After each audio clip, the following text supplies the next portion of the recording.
for joining our Tribal Solar Accelerator Fund 2023 Grant Program webinar. We're letting the room fill up here just for a few minutes, and we'll begin shortly.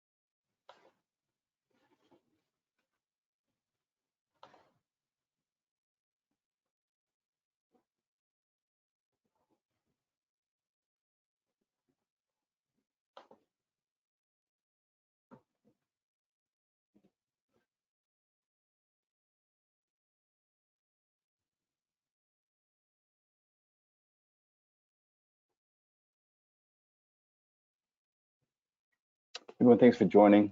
We're just going to give the room another 60 seconds to fill up, and we'll be getting the webinar shortly. Thanks for joining.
All right.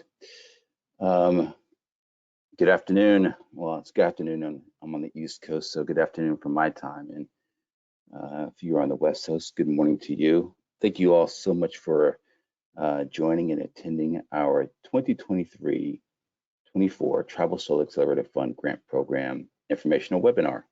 We're so excited for this grant year and really honored to have you in the room today. Next slide, please. Just a couple of housekeeping notes as we begin our chat today. This webinar is going to be recorded. The recording presentation slides will be available within 1 to 3 days on tribalsolar.org. To reduce noise on the phone line, all the participants will be in listen-only mode during the presentation. I'll answer questions after the end of the presentation. If you do have questions and you want to type them into the chat, we will be monitoring the chat, and at the end of the presentation, we'll be addressing those questions. You could also use a raised hand button at the end of the presentation if you want to vocalize a question. Telephone users who wish to ask a question must enter the audio pin.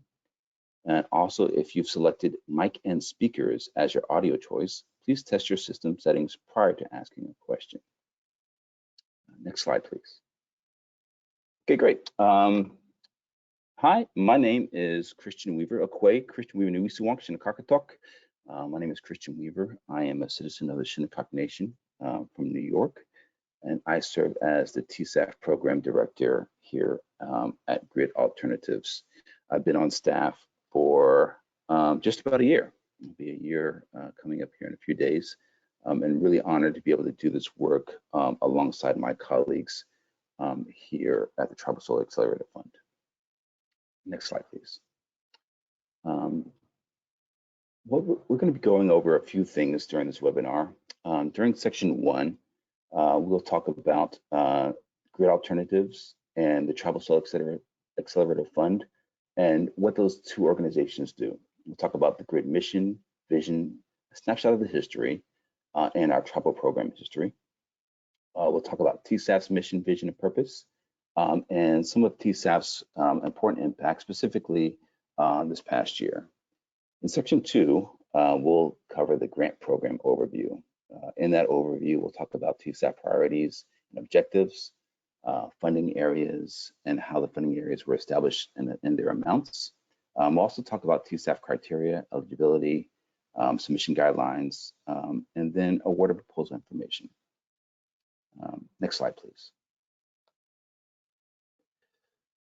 We have 3 goals during the webinar. 1 is to provide a background and history of the TSAF. 2 is to inform tribal applicants about the TSAF application process and considerations for tribes. And 3, to answer any questions about the GRID and TSAF.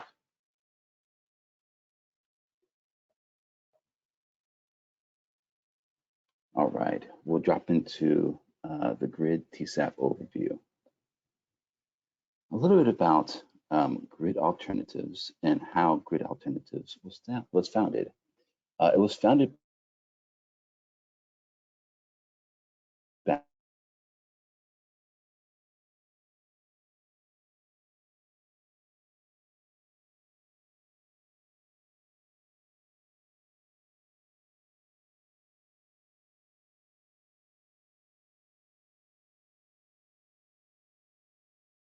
that should be available to everyone.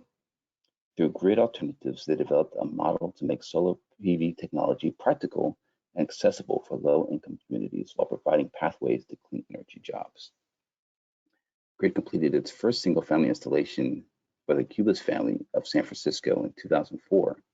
Then in 2008, GRID was selected by the California Public Utilities Commission to serve as the statewide program manager for its groundbreaking single-family affordable solar homes incentive program, which prompted an expansion across California. Today, GRID is a leading voice in low-income solar policy and the nation's largest nonprofit solar installer, serving families throughout California.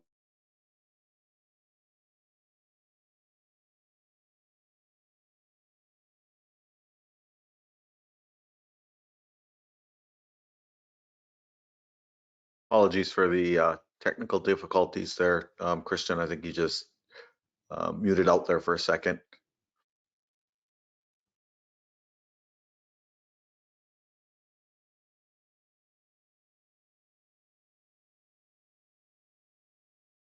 I believe you were at GRID Mission and Vision, as well as the GRID National Tribal Program.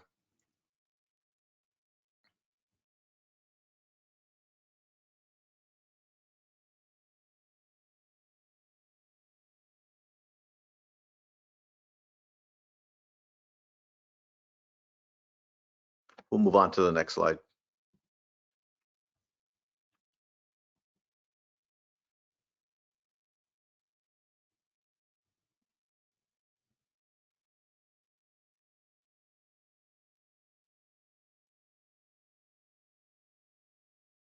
Christian, are you still able to hear us? Yes, Oh, can you hear me? Yep, I can hear you now. Okay. Part of GRID's mission is also workforce development. And over the course, we've trained 46,000 people in our installation processes. You still able to hear me, John? Yes. Great, thank you. Next, we'll talk about our Tribal Solar Accelerator Fund.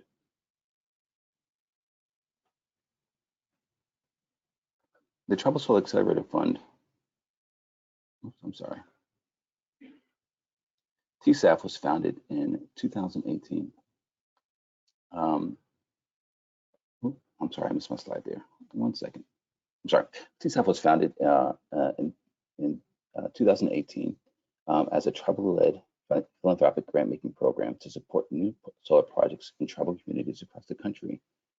TSAF grants clear focus on building renewable energy infrastructure, particularly new solar energy projects in tribal communities that are feasible, cost-effective, and engage broad tribal community participation. The TSAF currently offers 3 tribal solar grant opportunities for tribal communities and tribally led 501c3 organizations, as well as 4 leadership development programs, fellowships, scholarships, internships, and experiential learning associates.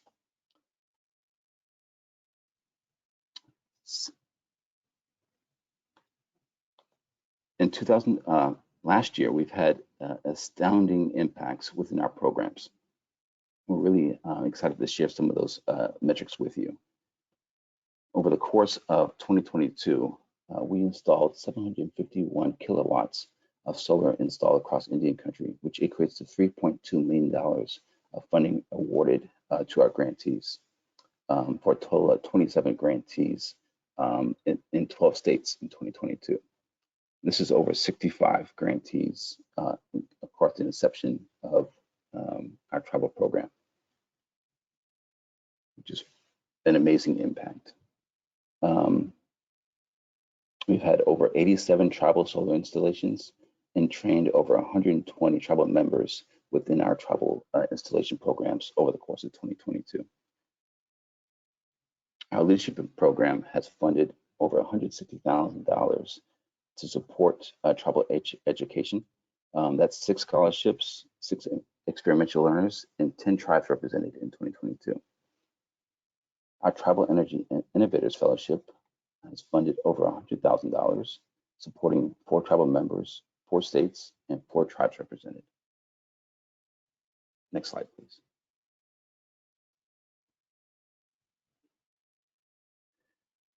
In TSAF, we look at our impacts in Indian country in 3 buckets: people, planet, and employment. Under the people bucket, we focus on community-based benefits, including energy sovereignty, resiliency, and energy security for tribes. Under the planet bucket, we support tribes on their front lines of climate change and disproportionately impacted solar preservation for land, water, and life, which is the cornerstone of cultural preservation and self-determination. TSAF project funding encourages and supports education and workforce development, and tribes have the opportunity to install, operate, maintain their own energy produced by solar and benefit from other enterprises that need energy. Next slide, please. Now we'll dig into the TSAF grant program overview. Next slide, please. We have 3 programs for our TSAF grant program in the 2023-2024 grant year. The first is the TSAF will provide necessary funding to support the development of new solar demonstration projects in tribal communities around the country. The TSAF prioritizes the development of long-term energy plans to increase tribal energy security and resiliency.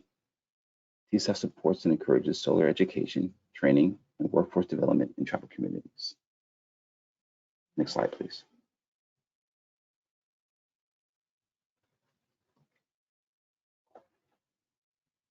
First, we'll talk about the TSAF Facility and Residential Grant Program.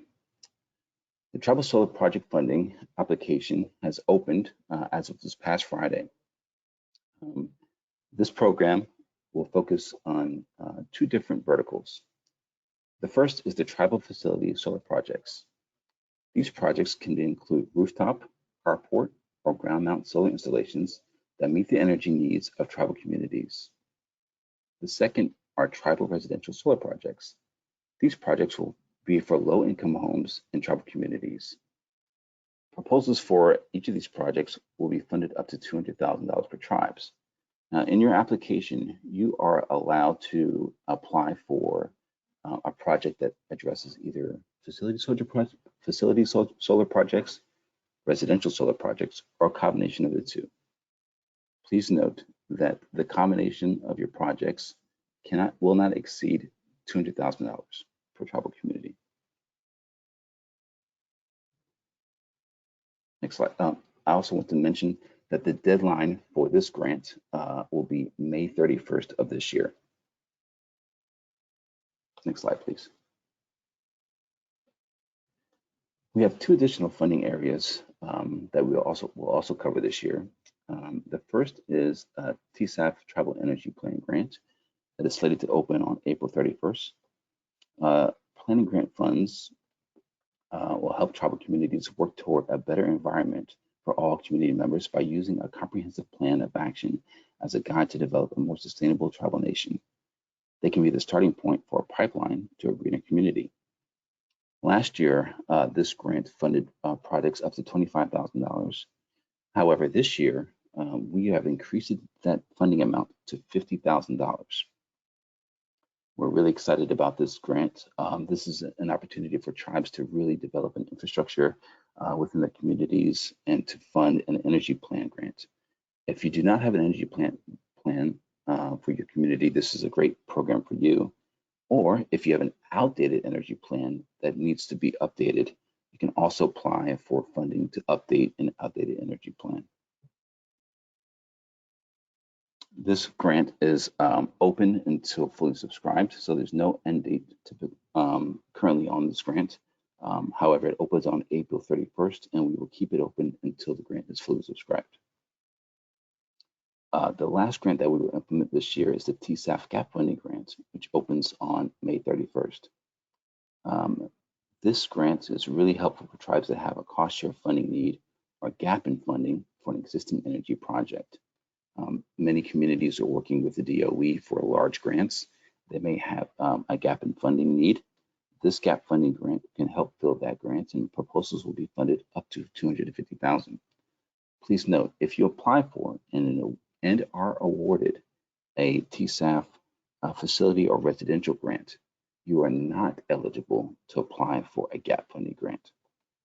So if you are thinking about which grant to apply for, and you want to apply for the facility and residential grant, please do, but know that you will not be eligible for the gap funding grant. Thank you. Next slide, please. All right, so here's an overview of our timeline for the facility and residential grant, the one that's currently open. As you know, today is our TSAF webinar. May 31st is when the TSAF applications are due. We will announce the awards or denials of those applications the week of June 26th. On July 1st, we hope to have your signed grant agreements back from your offices and with a start date of July 1st. This is a 12-month grant. And so we expect the final report due at the end of July 2024. This timeline can also be found in the RFP. Notifications will be sent to the project lead via email, and awarded grantees will need to review grant agreements and submit any changes within 1 week. All grant agreements will be needed to be signed and sent to TSAF by that July 1st grant date. Next slide, please. Now we're going to talk a little bit about the application details. We'll cover criteria, eligibility, submission guidelines, proposal review and scoring, required attachment, and the budget narrative. Please note that each bullet point addressed here are also available in the RFP, which is located on our website. So we'll talk about a little bit about the funding areas here. So the criteria, our team utilizes an external tribal subject matter experts who are work in energy, policy, education, and grant making to review grant applications in an unbiased guidance and scoring that helps the TSAF identify the strengths and weaknesses in applicant objectives, priorities, and key outcomes of their project based on the 7 areas of the TSAF funding criteria. Those areas are a solid and concrete match between the project purpose and funding priority area, a clear focus on building renewable energy infrastructure in the tribal community, demonstrated ability and or experience necessary for a successful project, clean plan of action, including specific goals and measurable objectives, feasibility, a feasible, cost-effective, and sustainable budget, partnerships that engage broad tribal community participation and support, potential for application and replication in other tribal communities. Grant applications do not need to be strong in all of the funding criteria categories to be assessed, likely to have major impact.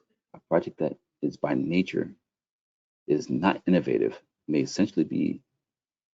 be essential to advancing the tribal community toward greater energy planning, savings, resilience, and sovereignty. Now, I would like to talk a little bit about eligibility. We're committed to serving, supporting, and strengthening American Indian, Alaska Native tribal communities by investing in renewable energy development and sustainability. The criteria for this application is as follows. We will look at applications from federally recognized tribal governments in the lower 48 states and Alaska. Those include tribal government programs such as tribal housing authorities, cultural departments, economic developments, etc. Tribally led 501c3 nonprofit organizations, schools that are tribally controlled 501c3 nonprofit organizations such as TCUs and any public or Bureau of Indian Education school. Unfortunately, at this time, we cannot accept applications from state recognized tribal nations. The definition of a tribally led is an organization which the majority of the board of directors and leadership team are an American Indian or Alaska Native. Organizations that are not tribally led are not eligible to apply, with or without a fiscal sponsor. For tribal facility projects, the community served must be designated low to moderate income, as demonstrated by the eligibility for federal, state, or tribal low-income programs, or with census data. For tribal households or multifamily projects, the resident households must be 80% or below the area median income as defined by the Department of Housing and Urban Development, or another low to moderate income serving program.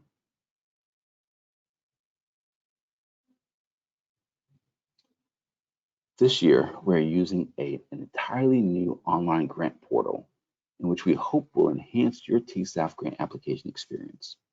We're really excited about this. We've listened to our constituents and stakeholders, and in the past, we have used an application in which you've downloaded to apply for a TSAF grant. Well, this year, we are using a new portal called Zengen, which you will find on our website.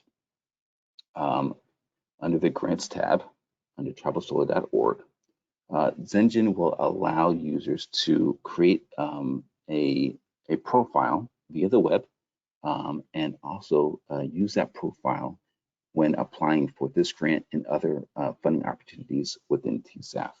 This also allows you to easily upgrade supporting documents, as well as go back and look at the status of your application via the portal. This will also make it easier for you to sign grant agreements, and we hope that this will just create a more seamless opportunity for you to apply for funding through TSAF. As our goal and objective to be as user-friendly as possible, we understand that many of you are applying for grants with large entities such as the federal government. Those applications can be very cumbersome and lengthy. It's our goal and objective to make applying for funding easy, seamless, and very intuitive. So we hope that you'll find the new platform called Zengen just that. All the additional required attachments are a budget narrative and a project timeline. We have added links on our website for a template for the budget narrative and a template for the project timeline. We encourage you to download those templates and use those to upload to your final application. Additionally, you'll need a tribal council resolution or letter of support from your tribal council, letting us know that the tribe is backing your project and is supportive of your project. Thank you. Next slide.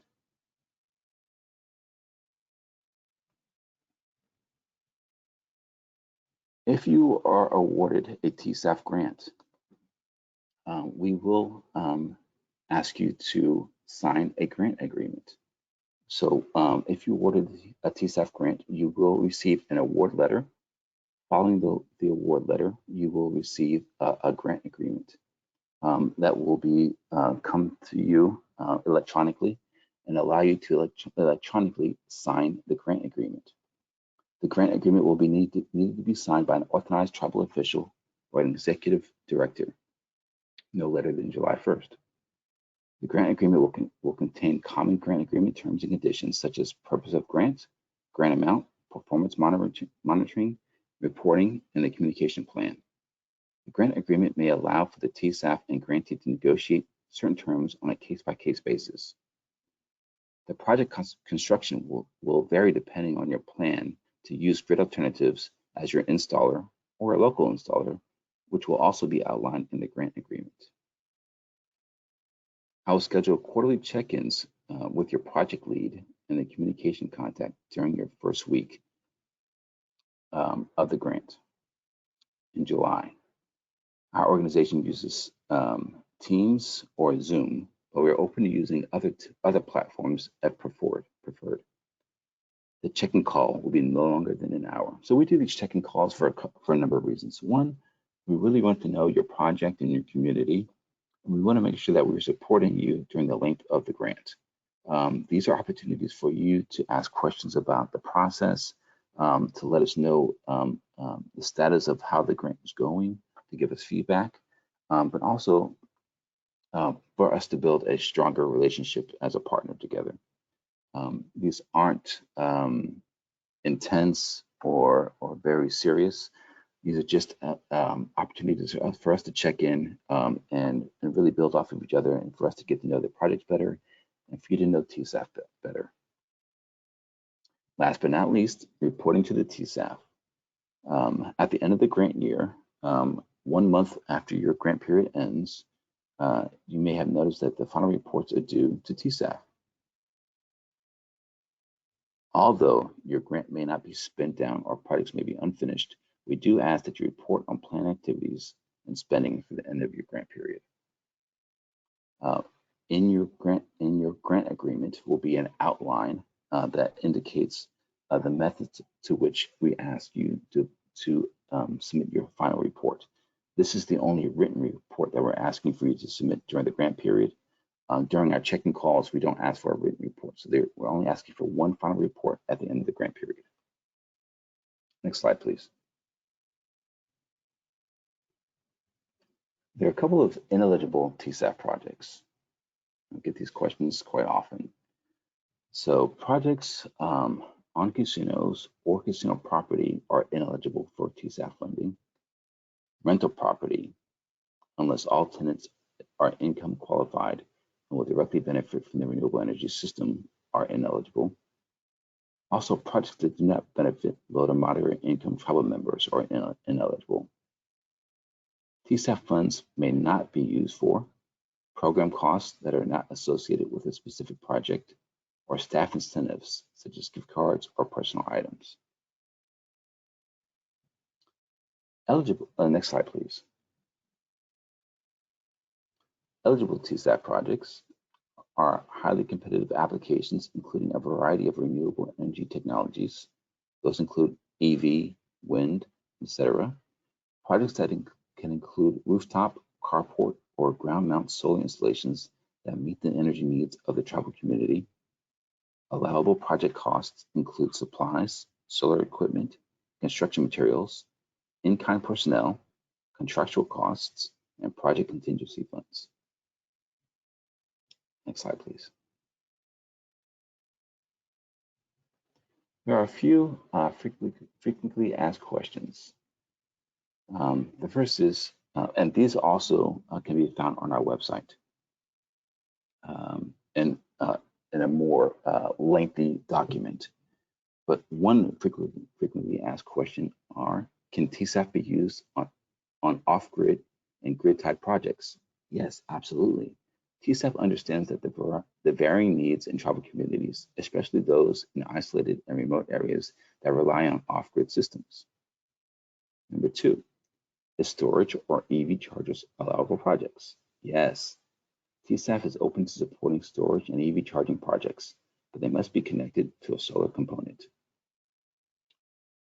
And another frequently asked question is, what technical assistance resources will be available to grantees? If and when Green Alternatives is the installer for the project, technical assistance will be provided through the process.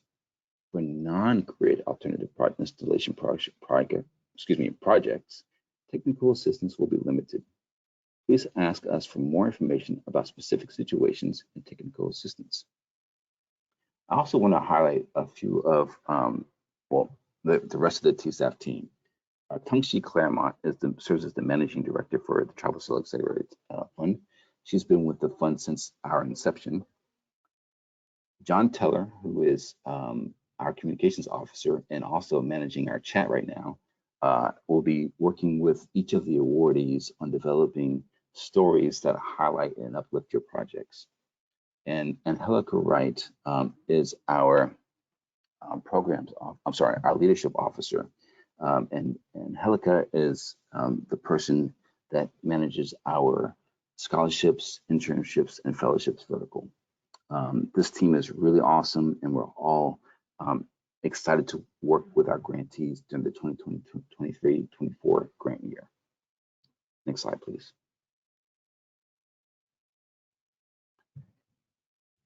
That is the end of my presentation.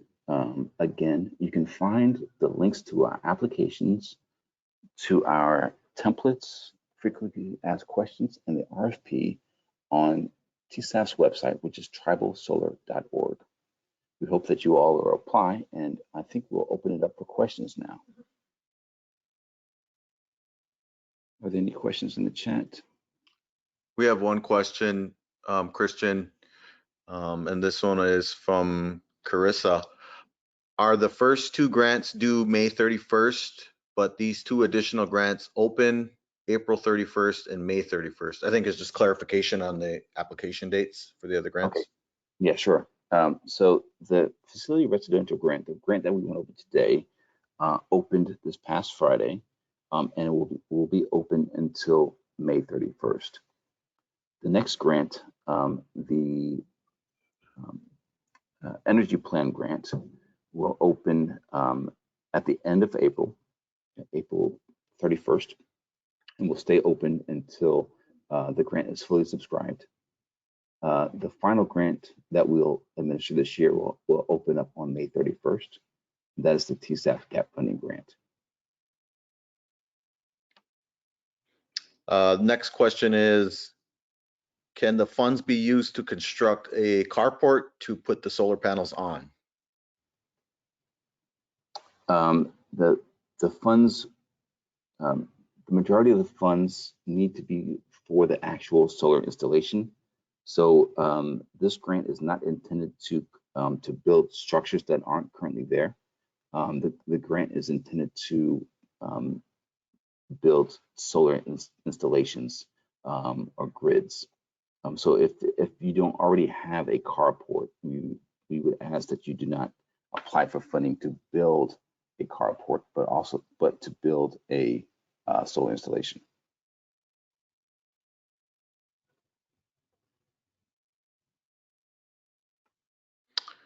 Can any of the electricity generated on tribal lands be sold to outside parties to generate income for the tribe too? Yes, we do not involve ourselves with how you use the energy. That is up to you, and that is part of our mission as developing energy sovereign communities, is allowing the tribal nation to use the energy derived from the sun in the manner that best benefits the community. Next question, how many kilowatts can $200,000 buy?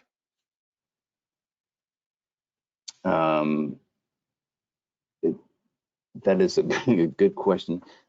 The funding doesn't necessarily purchase kilowatts.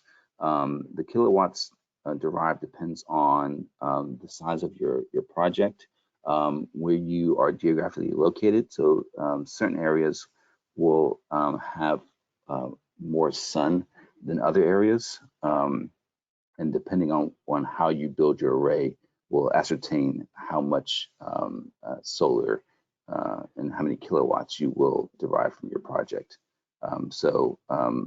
Some projects in highly sunny areas will be able to utilize the funding and receive more kilowatts than other projects that are not as sunny.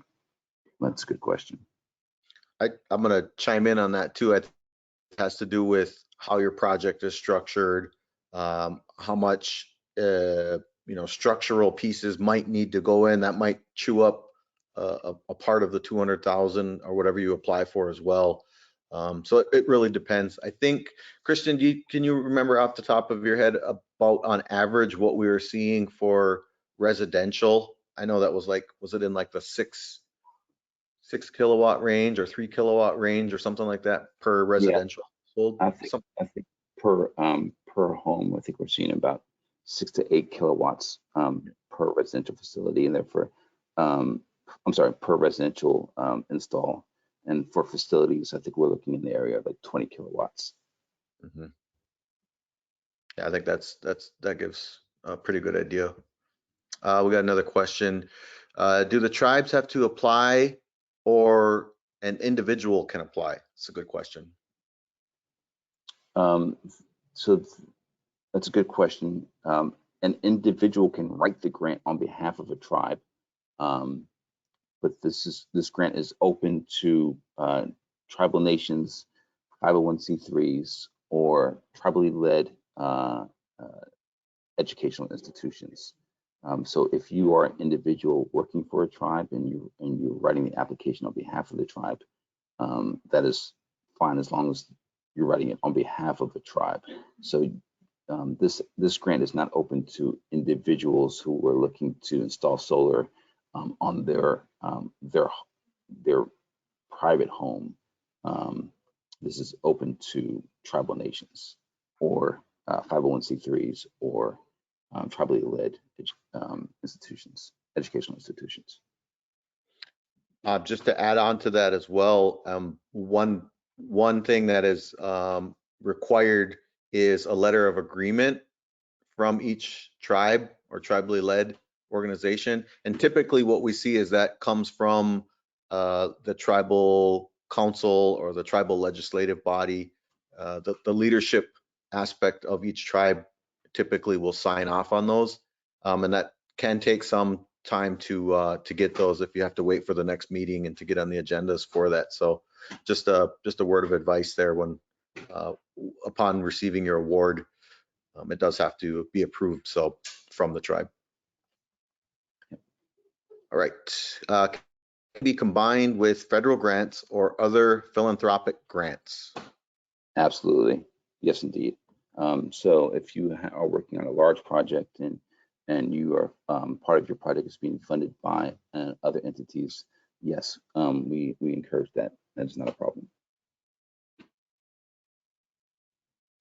I don't know if we answered this one a little earlier, but can you give an estimate on how many kilowatts the average home uses? That could be taking a couple of years. I don't know if they're asking about general electronic or electric usage or. Yeah, in terms, I would say I don't know how many kilowatts the average home uses. I think it depends on the geographic region for that home. And the size of the home. But I would say that our projects range between the solar install will generate between 6 to 8 kilowatts per install. And I think for like a residential household, your kind of typical standard sized household, 6 to 8 kilowatts will not necessarily make the home net zero, but from what we've been seeing and typical usage, it does help considerably on the month-to-month electricity bills. And it all depends on usage. You know, how many people are in the home? Are the kids there? Are they at school? You know, all different times of the year as well. So there's a lot of different things that to consider factors for the times of the year and the seasons. All right, question, do tribally owned businesses qualify or just 501c3s and educational institutions? If the tribally owned business, if the business is owned by the tribe, and the tribe is applying under the business, I believe that qualifies. So if it's a native for-profit that is not under the tribe, then that does not qualify. I'm sorry, if it's a native business that is not under the tribe, if it's a for-profit business not under the tribe, that does not qualify.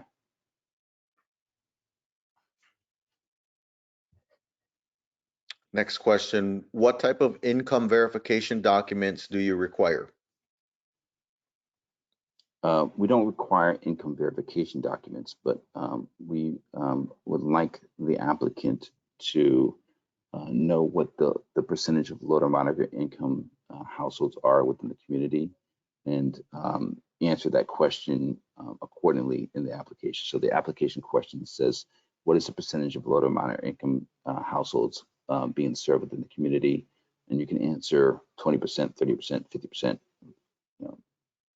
that way.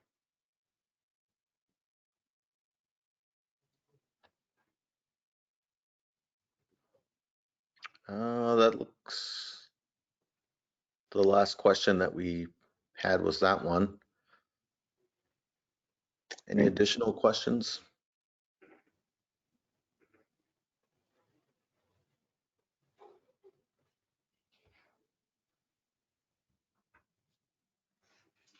Great.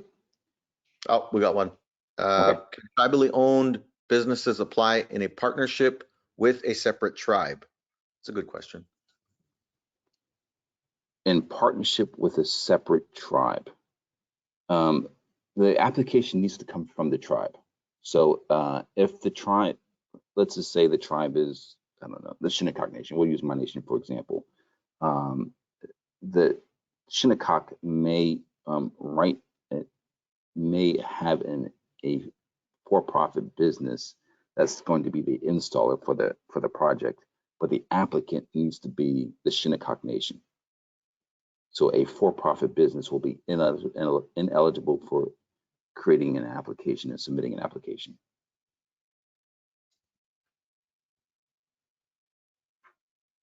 I think one thing we see amongst a lot of different tribes throughout Turtle Island too is that tribes have entrepreneurial wings or business programs within the tribal structure themselves, and depending on how those are structured, as long as I think, Christian, that those business development aspects of tribes are underneath the regulatory of the tribe, that would qualify, correct? Correct. Okay.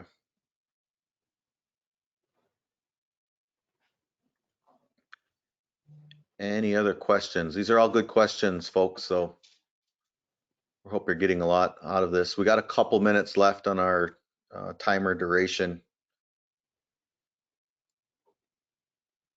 We're set at 60 minutes for the webinar. So once again, if anybody would like to get a copy of this, we'll make sure that the webinar is put up on the website where you would apply, as well as on our YouTube channel, so it's accessible for archive purposes. All right. Give another second for any last minute questions. Yeah. If there aren't any last minute questions, I would like to thank each and every one of you for attending the webinar. We hope that you will find it valuable. If you do have questions, my email address is cweaver@gridalternatives.org. Please feel free to reach out and send me an email. Again, that's cweaver@gridalternatives.org. We look forward to seeing your applications come through our portal. And thank you to John for assisting with the webinar. Greatly appreciate it. Christian, we had one last question come in. We got about a minute left in the webinar, but it's if infrastructure such as a carport being built is needed, should we wait until the next round? Yes, you should wait till the next round. Correct. Okay. All right. Thank you, Christian. You're welcome. Thank you. Thank you, everyone, for attending. Bye-bye.